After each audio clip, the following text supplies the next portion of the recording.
One thing is you can never let someone else define who you are. You can never let someone tell you what makes you who you are. So you can't really please everyone. And when people criticize you, the best you can do is hold your head high, knowing that you have done nothing wrong. But you can't let them control who you are. You can't control the world, but you can certainly control how you react to it. Other thing that I learned as an entrepreneur is that your life as an entrepreneur is like your heartbeat. Ups and downs of the life is what tells you that you're still alive. When you are smooth, that means you're dead. And you never want a life of an entrepreneur to be smooth.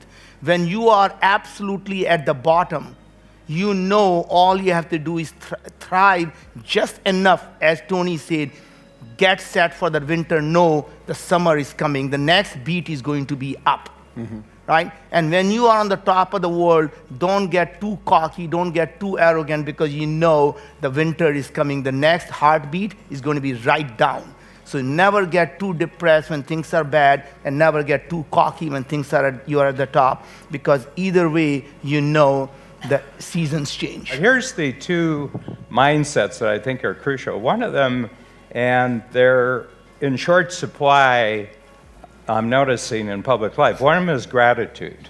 Gratitude. I think if you're really, really grateful, you create an abundance related to your past. That's really what gratitude is, because you're grateful for what has gotten you here. And gratitude is a proactive skill. A lot of people make it a reactive skill, in the sense, well, if somebody does something for me, I'm grateful for that. But the word gratitude, being grateful, is related to the word appreciation. How many of you say, well, I really appreciate that? And appreciation is a really neat word, because it's got that emotional sense, psychological sense, but it's also got an economic sense, that things appreciate. Gold appreciates, land appreciates, stocks appreciate, Bitcoin appreciates. Everything Peter's involved in appreciates. I hope so, because he's got some of my money. I want it all to appreciate. And I appreciate you. Yeah, but what appreciation really means is that you just give value to something. In other words, you say, there's Kwa's sitting right across from me, and I always appreciate Kwa. And, I really appreciate, I can just sit there and think about Kwa for a half minute, and, I totally appreciate Babs, as everyone knows, Without Babs, I'm just a smart drunk worried about the rent. And, I just appreciate, and I think about the people, I appreciate so much what Peter does, and that creates a higher value for Peter in my life. So this gratitude principle is one of them, and the other one is generosity. If you truly believe in abundance, you'll be generous with what you have, not worrying about how you're going to get paid back for it. So I think that the twin, and they're related to each other, but one of them is related to the past. It's appreciation, because you're giving greater value to your experience up to the present moment. And then generosity is that you're making a bet on the future. See, I'm making a total bet on the future with Peter that it's just going to get bigger and better in every way, and therefore anything that I contribute to that, I don't have to worry about what the return is. There's going to be a big return, and I don't have to keep book on it. I can't stand keeping book on things. So I see a lot of people who are super intelligent, but they're not grateful. I see people who are very successful, but they're not generous. And I said, you've got all the hardware, but you don't have any of the software. And you need the software to actually make your way in the world. The vast majority of the self-help world is, and it's gotten better over the last few years, certainly, because we keep discovering and learning more, and there's people, I would like to think like us, that really speak to people's strengths, not their weaknesses, where so much of the self-help world is what's wrong with you and how to fix it, versus what's right with you and how to enhance it. Or amplify it. Right, and so that's kind of what your message is about, like saying, okay, first off, if you think that you're puffed up, what do you think a person who constantly thinks they're fucked up is, how are they going to live into that? They're going to do, they're going to feel that way. Whereas you say several times in there, there's nothing wrong with you. Yeah. So I'd like you, it sounds like a simple statement, but what do you mean? I mean, because there are people that are watching this going, trust me, there's something wrong with me. I'm addicted to internet porn. I have tendencies to go steal things. Yeah. I, question my integrity. Yeah. I don't feel like anyone understands me. I'm surrounded by yes people. I mean, there's all these things where they can feel like they're on the outside looking in, or that the world doesn't get them, or that they're really ashamed or whatever. So what do you mean by there's nothing wrong with you? Joe, I think that so when I really started reading and I got into biographies, I didn't stop. And when you start looking at the people who have achieved, if you go back in history and you look at anyone that matters, anyone that you remember, anyone that matters to be remembered, they were just like us. And the stories where you can find them of adolescents are stories of children who struggled and who did not fit in and who didn't understand society and who had looked like things would not work out. And oftentimes, not only did they not have the resources, but maybe even physically they weren't capable. There was handicaps, there was deficits you could see. But in all of the cases, it didn't matter what was quote unquote wrong with those people when they were able to hook into momentum, find the greater contribution they wanted to make, and lean on their strengths. Literally, someone who is deaf, dumb, and blind changes the world for handicapped people. Like Helen Keller shouldn't have been able to do anything. And so we live in a world where when you say things like the preamble, you said, I'm addicted to porn, I do this, I do that, we have been convinced since childhood that there's something wrong with us. Every evaluation we've ever had has said, what did you get wrong? What class did you ever have in school? What evaluation have you ever had where they said, Joe, let's figure out what's good about you? Like, how do we amplify what you do right? And the problem is that today, the world wants you to say, there's something wrong with me, and release the rest of the world to fix it. Take a pill, go to somebody to fix it for you, change who you are, change how you look at things.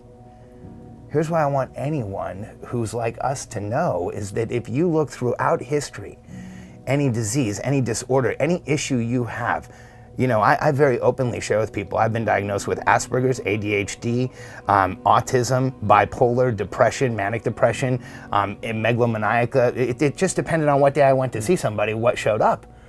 And, the fact is that throughout history, anyone who did anything significant today is a 50-50 chance they get medicated. Right. And so what I want everyone to think about is, look, if you want to sit down and list all the things that are wrong with you, that is the easiest thing in the world to do.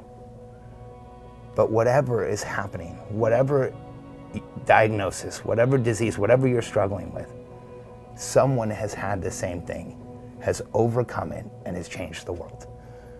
So where the rest of the world says, figure out what's wrong with you and change it, I want you to figure out what's right with you and pay attention to only that, and understand that there is nothing wrong with you and you are not alone.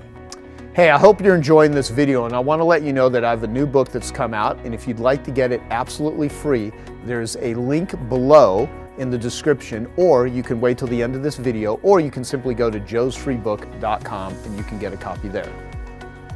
Well, and you just pointed out what is the other key constraint to entrepreneurs, startups, being able to scale up. I mean, the reality is 76% of the companies in the United States are home-based.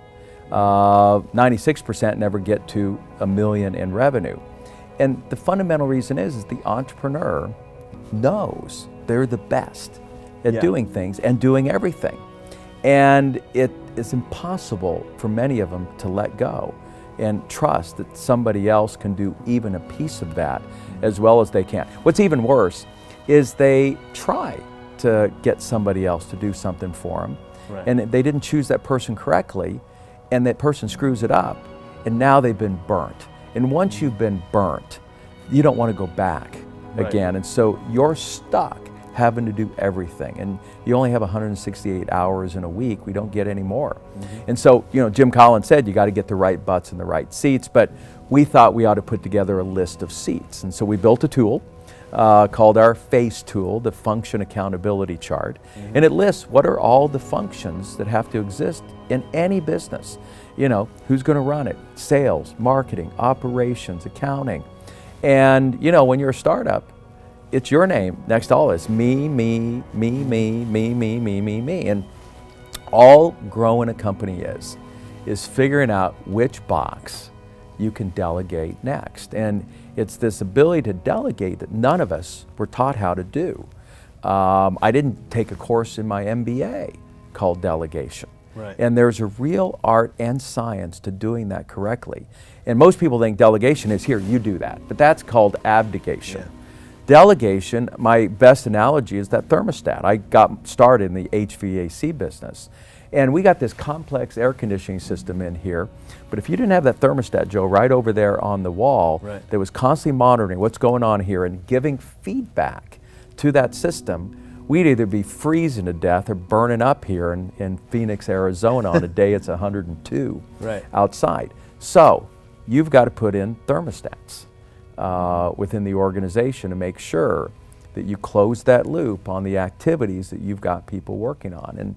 And then, like Richard said, you've got to then say, all right, what are the things, and Marcus Buckingham helped us here. Marcus, he helped me more than almost any thought leader. When he said, when he properly defined what is a strength and what is a weakness. Because let me tell you what gets entrepreneurs in trouble. They're too good at too many darn things. That's what got them into business, because they are wicked talented, but that becomes their weakness. And when Marcus said, look, a strength is not just because you're good at it, but it gives you strength, it gives you energy. A weakness, even if you're good at it, is a weakness if it makes you tired. Right. And for me, I know how to run a company, I know how to do all the stuff that we do, but it wears me out. And I had to decide that, you know what, I love teaching, I don't love to do any of this other stuff. I need to find people who love what it is that makes me tired. And so that's what entrepreneurs have to do, is get a piece of paper out, make a list. And you know what? If you like to shop, and I know guys who do, it's almost a meditation, relaxation thing, then keep doing it. But if that wears you out, if that makes you tired, find somebody else to do it. And just continue to keep removing, there's this key word again, constraints. Yeah. That are draining the life and energy out of you, and make sure that you spend your time on the stuff that gives you energy. And then you're going to be jazzed. I mean, in a sense, the most powerful force for a human being is their social circle, their social group, right? We were all hearing this research that if you kind of average out the people that are closest to you, you're that person. You know, you take the 5 people closest to you, that's your level of self-esteem and health and income and all that kind of thing. In a certain way, the self-sculpting or the self-development game, it reaches, I think, its pinnacle when you figure out where you want to go in a particular line or developmental kind of vector of your life, whether that be your physical health or emotionally how you want to feel, or your relationships or your success or money or whatever it is, where you want to live, how you want to live. Figure out that one thing and then go and add a social influence to your life who already has that in their life. That's the formula, right? So if I'm bad at marketing, I don't know marketing, I don't know how to get customers, I could go read books, and that works. I can get that knowledge, but it's nothing like coming and sitting down like with you, for example. We had lunch with that woman, a month ago or something in LA. We were both at a conference. Oh, we yes, had lunch yes. with your friend. We sat down with her. She said, here's this whole thing. She really didn't understand marketing, kind of at all. We wound up having lunch with her for maybe an hour and a half. Yeah. We gave her a bunch of feedback. And by the end of it, it's not just that she got what to do, because she did. We gave her some ideas on what to do, but we're so far to the next level in our own marketing development, our own lives. We're saying it's what we're communicating, what our kind of body language and the cultural little milieu that was set up there is Right. communicating is, it is totally normal to have the kind of success that you're trying to get here. It's not that big of a deal. Just go do the things you need to do, and then, can I get some more water? Right.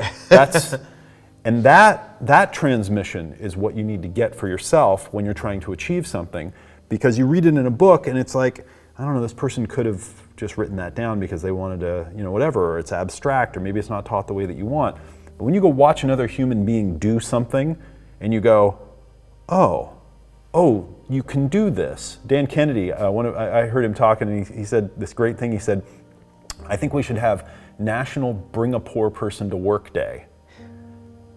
And I thought that was really a great insight, so that, you know, someone that doesn't do as well financially could come to work for a day with someone that does and watch what they do, not to learn what they do, but to just realize, I could do this, just to raise their esteem and like what's possible. So the social influence is such a big deal, because the ritualization, so there's like focus blocks of time, there's the ritualization and the habit building, which is, you know, very self-empowering and so forth, but it's not, these are nothing like adding social influences to your life. If you're saying like, well, I want to go work out every day, and you know, you could do these other things and it's great. You could focus on that block of time, you could create the ritual, you could set it up, you could start doing it. But man, make friends with 2 or 3 people who work out every day and have been doing it for 10 years, and who that's an absolute rock solid cornerstone of their life. If you don't do that, something's wrong with your life. And you go make friends with them, you start hanging out with them, you figure out other ways to add value to each other's lives. But being around them, you're gonna start going to the gym every day, not because you ritualized it or you had willpower, but because there's freaking no choice, you know? Okay, I hope you found that video awesome and useful. So if you want to get a free copy of my book, I want you to click here. And if you want to watch some more videos that'll be useful and awesome, click here. Go ahead. They're over here. Do it now. Come on. Thank you. Watch them.